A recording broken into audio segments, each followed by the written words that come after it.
बनी इज़राइल की कौम में एक बड़ा ही बदबख्त बादशाह था जो काफिर होने के साथ साथ एक नंबर का जालिम भी था। वो आम लोगों को खिंजीर यानी सूअर का गोश्त ज़बरदस्ती खिलाता था और जो भी खाने से इनकार करता उसे सख्त सज़ा देकर उसका कत्ल करवा दिया करता था।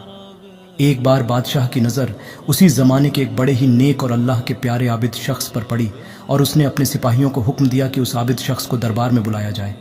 बादशाह के सिपाही उस आबिद शख्स के वकार और मर्तबे से बहुत अच्छी तरह वाकिफ़ थे और वो लोग नहीं चाहते थे कि बादशाह की तरफ से उस आबिद बुज़ुर्ग को कोई तकलीफ़ पहुँचे।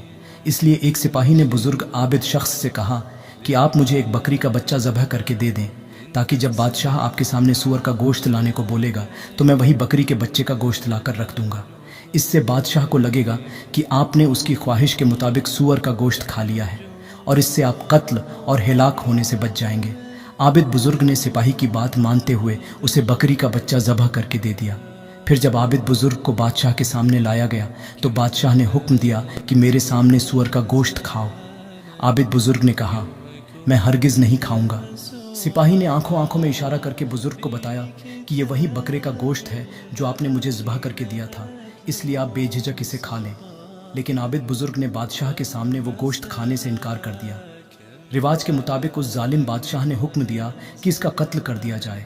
फिर जब उस आबिद बुजुर्ग को कत्ल करने के लिए लेके जाया जाने लगा तो वही सिपाही उनके पास आया और बोला, कसम पाक परवरदिगार की, ये वही बकरे का गोश्त था जो आपने मुझे ज़बह करके दिया था। आपने आखिर इसे क्यों नहीं खाया? आबिद ने कहा, मैं जानता हूँ तुम सच बोल रहे हो, लेकिन मैं इस बात से डर गया था कि लोग मेरी वजह से फितना में मुब्तला हो जाएंगे, क्योंकि जब भी आने वाले वक्त में किसी को खिंजीर का गोश्त खाने पर मजबूर किया जाएगा तो वो यही कहेगा कि फलां आबिद बुजुर्ग ने भी तो मजबूरी में सूअर का गोश्त खा ही लिया था, तो हम भी मजबूरी में खा ही सकते हैं। इस तरह लोगों में मेरी वजह से बहुत बड़ा फितना फैल जाएगा और मैं हरगिज़ लोगों के लिए फितने की वजह नहीं बनना चाहता।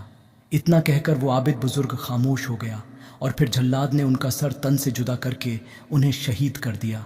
सुभान अल्लाह, अल्लाह पाक हमें भी इन बुजुर्ग आबिद की तरह हक़ पर कायम रहने की और हमेशा सच्चाई का साथ देने की तौफीक व रफ़ीक अता फरमाए।